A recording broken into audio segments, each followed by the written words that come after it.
Hey, this is Mike Zwick from If Not For God podcast. Our show, stories of hopelessness turned into hope. Your chosen Truth Network podcast is starting in just seconds. Enjoy it, share it, but most of all, thank you for listening and for choosing the Truth Podcast Network.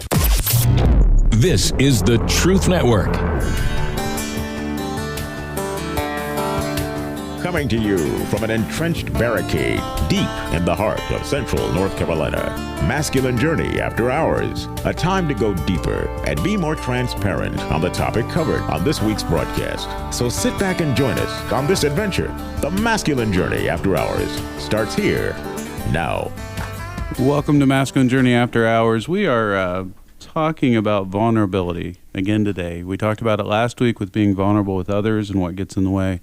And this week we're talking about being vulnerable with God and what can get in the way. And so if you didn't listen to the first podcast or the first show, you could go back and listen to it. But real quickly, guys, what's some of the things that can get in the way of being vulnerable with God?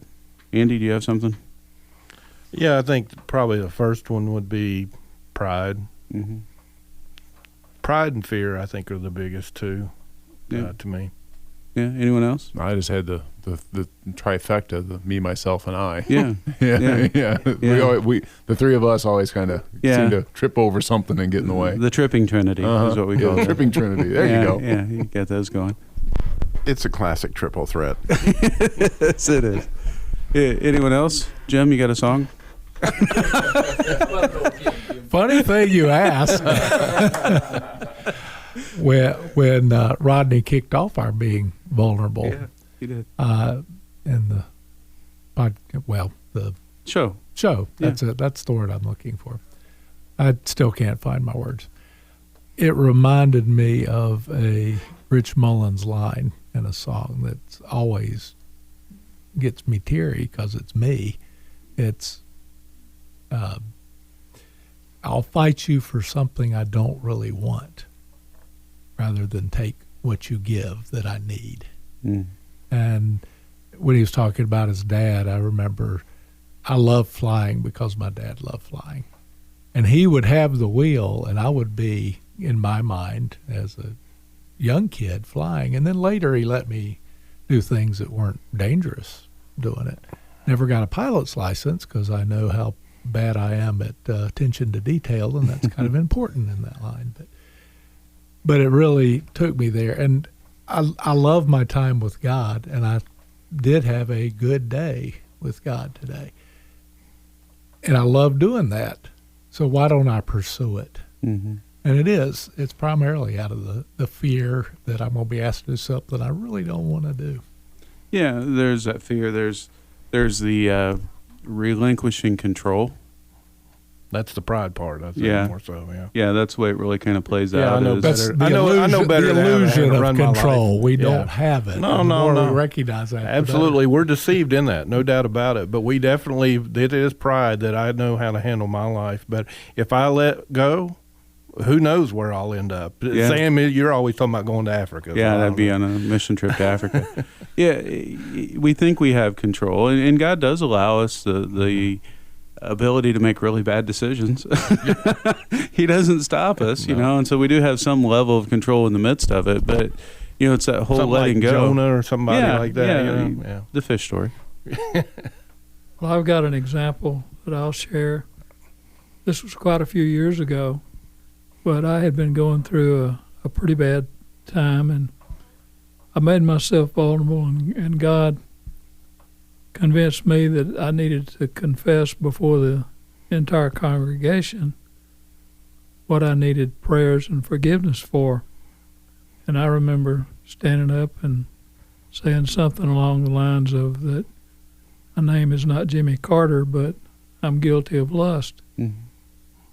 Well, when you've been a part of a congregation for as many years as we had at that point, and still do, now coming up on like 45 years there, but you got to get rid of your pride, and I had to, but it was something that I felt like that God wanted me to do, rather than just get down on my knees in the room at home and say, God, forgive me of my lust.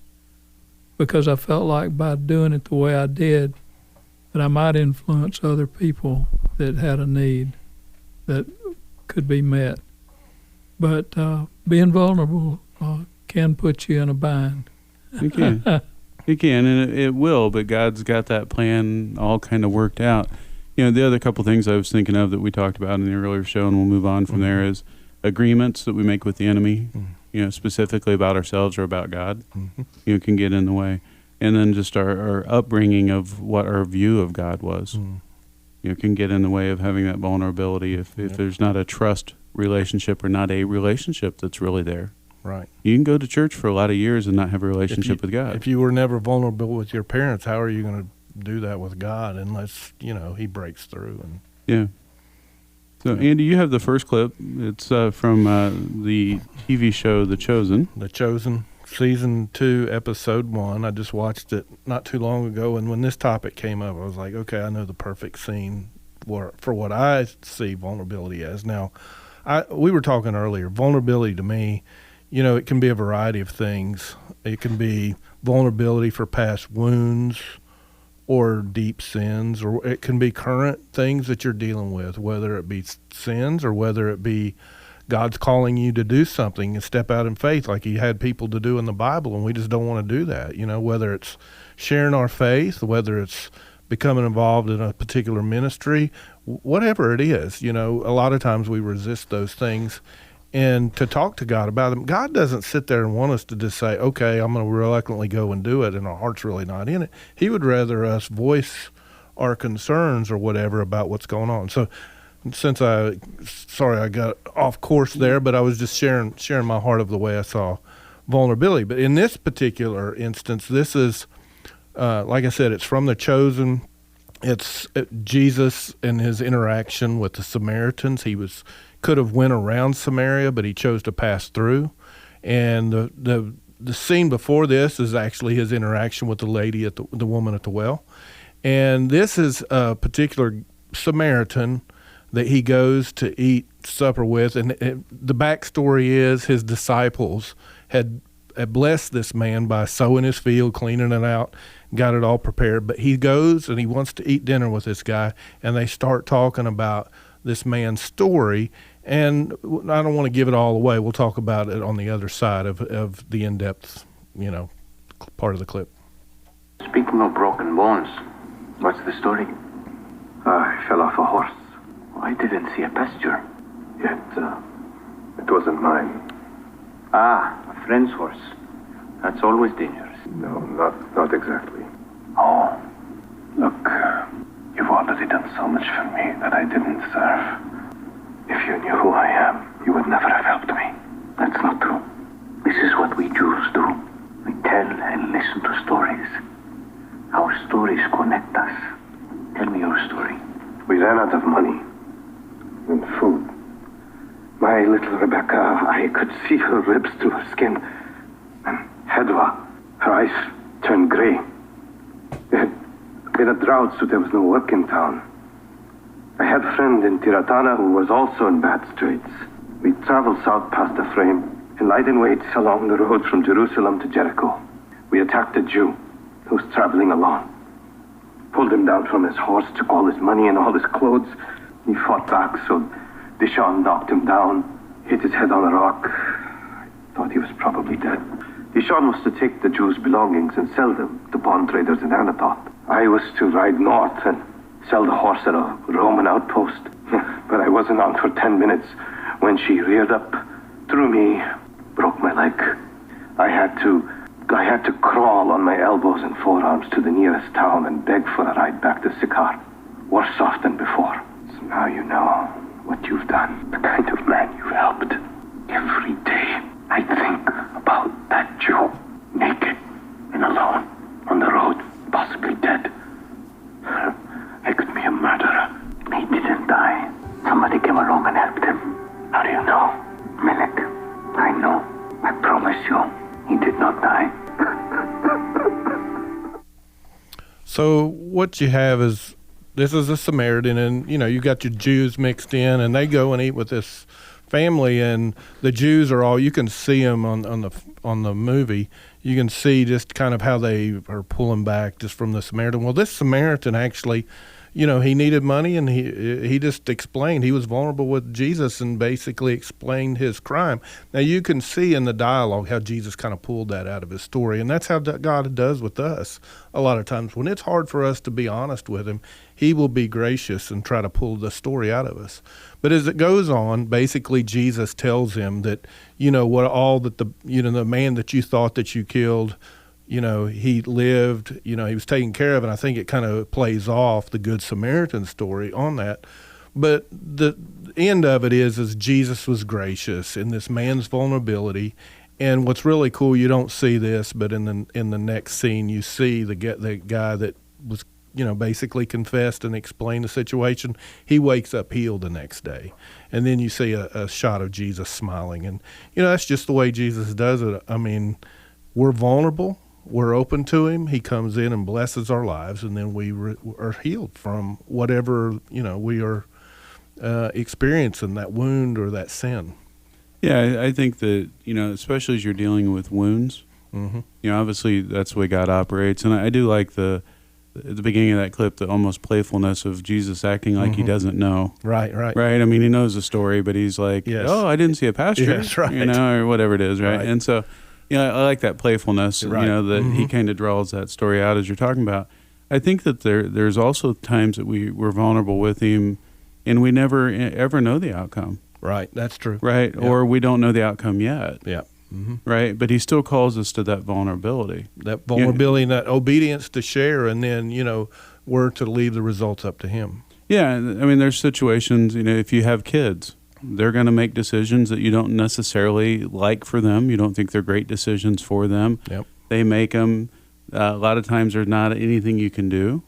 Right. And I found myself many times in those situations just saying, Jesus, I need help here. I don't know how to handle this. Right. I don't know what to do or what not to do. Just give me some direction. Give me some insight on what to do, and he'll be gracious and help you along the way. I don't know the outcome of those situations. Yep. Yet they're still playing out, but yet, it still gives me trust when I can be vulnerable with him, and he responds to me. Yep. I think that's the key too. When we talk about vulnerability, really it's God's desire for us to be honest with him, and it's no different than him calling out to Adam in the garden. He wanted Adam to admit that he was naked and he was afraid. He was like, Adam had to come to that terms of what his state was before, and be honest with God to tell him about it for God to be able to do anything for him. Right. As long as we got that barrier between right. us and God, we can't get to the healing. We can't get to what's there. Robbie, I know you said this a couple shows ago, but the definition of intimacy, right? That's really what we're talking about here. That's what God desires is this. Into me, see. Right. Just look as deep as you can find, and when you do, the thing I love about that clip, and the listeners that haven't seen the series wouldn't necessarily know, the guy's limping around really bad, and he's crippled, but he's crippled more than just physically crippled, right? He's crippled in that you can see in the way he speaks that he feels this phenomenal guilt that's just absolutely unbelievable. And yet, to get back to the early part, I don't know that if he'd checked his gauges that he realized, if he, his check engine light was flashing at him, because he's just trying to get through life, and he's going to brave through another day with his cripple. Well, I think about my own struggles, like if you'd have known me maybe 8 years ago, it was 2014. So, I had a lot of struggles in my life. Sam, at a meeting, after hours, after hours, became vulnerable, talking about a struggle he was having with forgiving his father, actually. And he was talking how he was interacting with his inner little Sam. And as he described this very vulnerable situation and how he had gotten this counseling, it gave me hope. Because he was vulnerable, it set off this opportunity for me to be vulnerable. And so as I listened to Sam, I was like, man, could this help me with the thing that I feel worst about in my life, which is, at that point in time, my addiction to pornography. And so the very next morning, I'm like, God, here we are, and and I know this is something I just can't beat. Is there something in my story, like Sam's story? Is there a little Robbie story in there that I need to know about that you can, and just like your clip, Andy, there was a story. And so Jesus was, Robbie, you got a story. So let's, and I took 4 or 5 that came through my mind of shenanigans that had gone on with me sexually when I was younger. And he helped me pick out it was like ding, ding, ding, ding, that's the one. And it was, it was something that happened with a family member, like so many people's stories is. And essentially, just to make a very long story short, I got my innocence taken away, and God wanted to give me back my innocence card. Mm-hmm. So I was vulnerable with God. In doing so, I got my innocence card, which gave me forgiveness, and I, like that cripple man, didn't have the guilt anymore, but I was still walking around with a limp because I was crippled to really share this with my family, which is where it really needed to be shared. In other words, it's one thing to admit your sins one to another, but actually to the person you're sinning against, that's a biggie. And so it just coincidentally, there was a couples retreat that was coming up like 2 weeks later. And if you can imagine this scene, like Tammy had been very specific with me. If, when she ever saw, like we went to see Fireproof, and as we're coming away from Fireproof, if I ever found out that you looked at anything like that, I would divorce you in a second, So I knew right then I was real safe to, share all my secrets. And so I was like, man. And so here we go on this couples retreat, and they have, of all things, never even heard of it before. The last day, they're like, okay, we want to do a double covenant, not cone, but covenant of silence. Okay. And this is you and your spouse. And in this double covenant of silence that Darren and Sam had dreamed up, we want you to share something with your spouse that you've never been able to share. Oh, there's no explaining the difference between into me see, okay, to where you've actually received forgiveness from the person. In other words, that guy felt bad because he'd killed the Samaritan while the Samaritan was sitting in front of me, right? And you're getting that kind of into me see as a result of, because as we talked about, when you're vulnerable with God, he's going to take you, he wants to get a complete healing. In other words, he doesn't want you just to get rid of the guilt. He wants you to get rid of the Cain and jump for joy and all those kind of things. Well, clearly it was a long healing process before anybody jumped for any joy.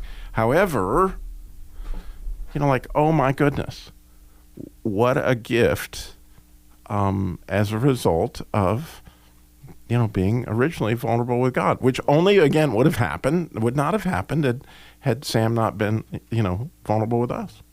Thank you, Robbie. I had a thing today.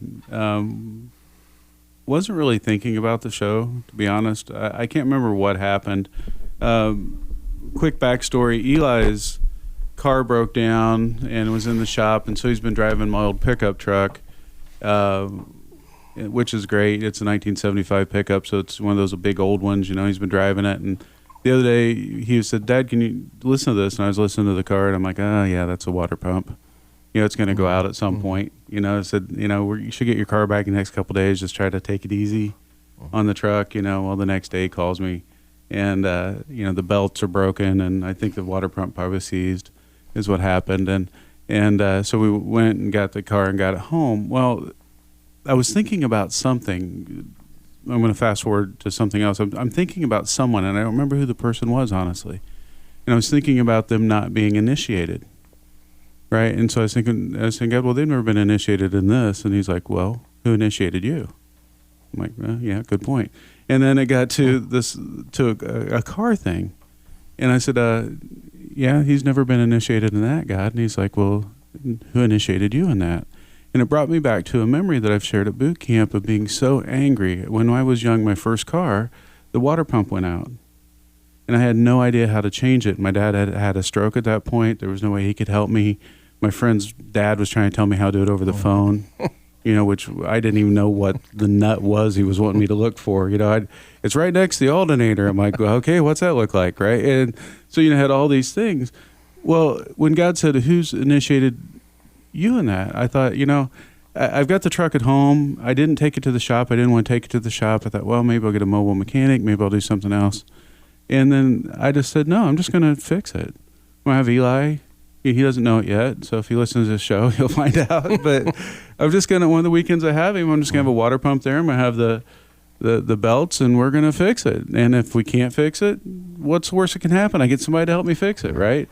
But it's like, God's still saying, I still want to help initiate you, in your vulnerability, and allow you to help initiate your son. And I'm actually kind of looking forward to the project. Now, I'll probably not be looking as forward to it when you have a 1975 Chevy and the bolts have kind of rusted. It's going to be kind of tough to get those off. But it was part of I was thinking of someone else in vulnerability, and God kept bringing it back to me. And it was such a good thing, and it was such a good thing for my heart. So, okay, maybe there's redemption from something of when I was, 17 years old, which is the same age Eli is right now. Yeah, you're vulnerable before the whole audience too, right? Yeah, that's true. That's true. You're gonna have to give an update in a few months. Yeah, it'll be a little while. It'll probably be a month before I can get to it, but it's the pickup. It just sets outside anyway. I want to go ahead and get to another clip. Actually, yeah, we have time for it. This is from Evan Almighty. And in this clip, what's happened before this, Evan's wife has prayed asking for the family to become closer.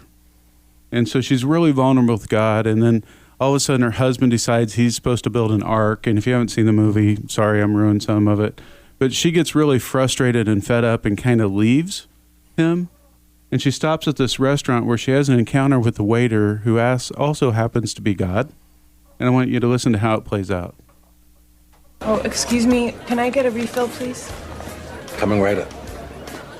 Thank you. Excuse me. Are you all right? Yeah. No. It's a long story. Well, I like stories. I'm considered a bit of a storyteller myself. My husband? Have you heard of New York's Noah? The guy who's building the ark. That's him. I love that story. Noah and the ark. A lot of people miss the point of that story. They think it's about God's wrath and anger. They love it when God gets angry. What is the story about, then, the ark?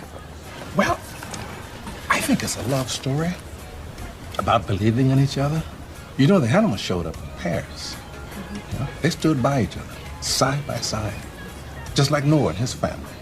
Everybody entered the ark side by side. But my husband says God told him to do it. What do you do with that? Sounds like an opportunity. Let me ask you something. If someone prays for patience, you think God gives them patience? Or does he give them the opportunity to be patient? If they prayed for courage, does God give them courage, or does he give them opportunities to be courageous?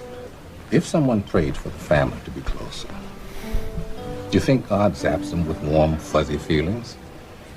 Or does he give them opportunities to love each other? Well, I gotta run. A lot of people to serve. Enjoy. Yeah, it's a great perspective. That sometimes those things we don't understand that happen, God's got a use for those. Right? The rest of the story with me in the car, it's actually much deeper than that. The only thing I've ever done on a car in the last 30 years is changed the brake pads and the rotor, because I learned how to do that. But anything other than that, I took it to somebody because I was fearful. To be quite honest, I was afraid that I would not know what to do and there'd be nobody there to help me. Right? And so God had heard that. And I said that to him in ways of, I hate this feeling this way, God. I can work on houses. I can work with my hands. I've learned how to do that over the years. This is just a different type of project. Why am I so scared? And so I look at this as an opportunity in the truck. It may not come out okay, but that's all right too. Because God will bring somebody in to father me and show me how to do it. right? But it gives me an opportunity to redeem something that once I thought was lost, right? And I'll gain some strength back in having been vulnerable is what the goal is and what I hope to do. And so I'm really kind of excited about that project because it's been a lot of years and a lot of agreements in the making, if that makes any sense. Okay, now we're quiet. So, go ahead. Now go ahead. No, Chip, Dale, come on, one of you guys. I was just thinking about the, not sure why, but when my second marriage went down, I've got parents that are still married. They've been married 50-some years, and it was going back to what we were talking about earlier. I don't know how to make this work. Mm-hmm. And I found myself living at my grandmother's house with many broken relationships, 2 failed marriages, and doesn't take long to figure out that your picker's broke. Mm-hmm. And I found myself down by my bedside one night, and I said, Lord, my prayer is, if Mrs. Wright has passed me by, make me okay with that. And if she hasn't, you're going to have to make it so obvious that even this idiot can get it. And that was my heartfelt prayer was, and short time later I met. That's pretty vulnerable there. So short time later I met Michelle, my wife, who December will have been married 19 years. You could add the other 2 marriages of mine and hers together and not get 19 years. So it worked out for the best, but just not knowing. So. Yeah, and letting God lead. It's part of it. I think that being vulnerable is just saying, God, I don't have all the answers, right? I don't know how to fix my sin. I can't be strong enough on my own. I need you. I don't know how to handle this situation with my kids. I don't know how to handle this situation with my spouse or at work or with finances, fill in the blank, but to be vulnerable to him and say, and I don't even know how it's going to work out, but I trust that you're going to walk with me through it, and we're going to get through it together, and we're going to find some healthy place on the other side, whatever that looks like. Go to our website, masculinejourney.org, register for the upcoming boot camp, November 18th through 21st. This is the Truth Network.